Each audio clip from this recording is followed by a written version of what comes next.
Sir ఇప్పుడు whereas మనం చూసుకున్నట్లయితే పట్టభద్రుల ఎమ్మెల్సీ ఎలక్షన్స్ అనేది కృష్ణా, గుంటూరు జిల్లాలో గోదావరి. ఆ! హ్మ్. సో ఏంటంటే జగన్మోహన్ రెడ్డి గారు ఒక నిర్ణయం తీసుకున్నారు. ఎమ్మెల్సీ ఎలక్షన్స్ అనేది మేము బైకాట్ చేస్తున్నాం అని జగన్మోహన్ రెడ్డి గారు కూడా అనడం జరిగింది. ఇంకోటేంటంటే పేర్ని నాని గారు కూడా నిన్న ప్రెస్ మీట్ పెట్టి చెప్పడం జరిగింది.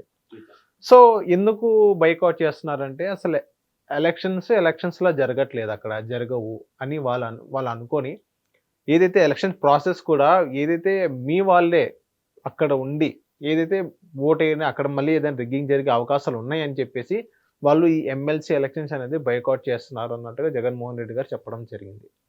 సో బైకాట్ ఎందుకు చేశారని మీరు భావిస్తున్నారు? బాయ్కాట్ ఎందుకు చేశారు అనంటే పేర్ని నాని గారు చెప్పేదేంటంటే, మాకు ఎలక్షన్‌లు సజావుగా జరగట్లేదు. ఈ ప్రభుత్వం మీద, ఈ వ్యవస్థ మీద, పోలీసుల మీద మాకు నమ్మకం లేదు. అందుకే మా నిర్ణయాన్ని చూడండి ఆ స్టేట్మెంటు. మా నిర్ణయాన్ని మా అధినేత మాజీ ముఖ్యమంత్రి జగన్మోహన్ రెడ్డి గారి ముందు ప్రవేశపెట్టాం. ఆయన దానికి సమ్మతించారు, ఒప్పుకున్నారు వద్దులే అని. అంటే మంత్రులు, ఎమ్మెల్యేలు చెప్పిన మాట వినే స్థాయిలో జగన్మోహన్ రెడ్డి గారు ఎప్పుడైనా ఉన్నారండి? ఇప్పటికీ లేదే. కరణం గారు లేదంటే రాజానగరం ఎమ్మెల్యే, మాజీ ఎమ్మెల్యే ఆయన వీళ్ళందరూ చెప్పింది ఏంటండి? అసలు ఎవరి మాట వినడు. సార్ ఆ పథకాలు అలా కాదు, ఇలా పెడదామంటే నా పథకాలు నన్ను గెలిపిస్తాయి, నేనే క్రియేట్ చేశాను, నేను పెట్టింది క్రెడిట్ నాకే రావాలి, ఇట్లా అనుకున్న మనిషి వీళ్ళు చెప్తే విన్నారా? అసలు విషయం అది కాదు.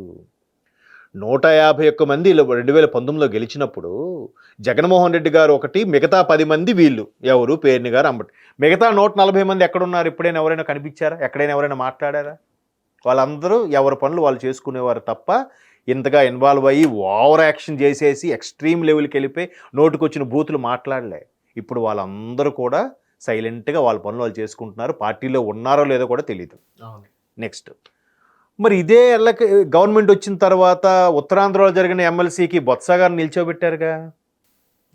మరి అప్పుడు కూడా కూటమి ప్రభుత్వం మీద మాకు నమ్మకం లేదు అని చెప్పి అప్పుడు కూడా డ్రాప్ అయిపోవాల్సిందిగా. అప్పుడు పట్టభద్రుల ఎమ్మెల్సీ కాదు కదా అది. What ever it maybe.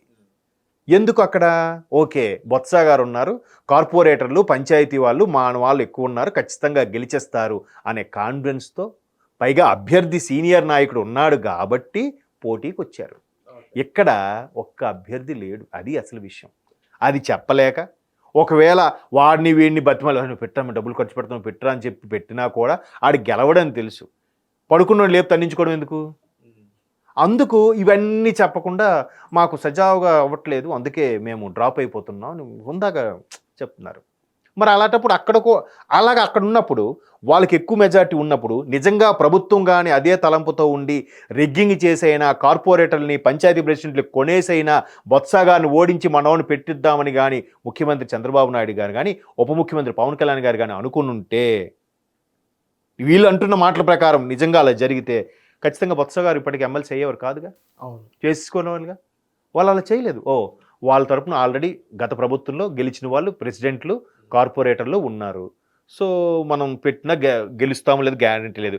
అందుకే ఏకగ్రీవంగా డ్రాప్ అయిపోయారు. అంటే అక్కడ ఓటమి తరపున స్టేట్మెంట్ ఇచ్చేసాడు, మేము డ్రాప్ అని బాబు గారు. అంటే అక్కడ అభ్యర్థి లేకపోవడం వల్ల వీళ్ళు డ్రాప్ అయ్యారు అన్నాను.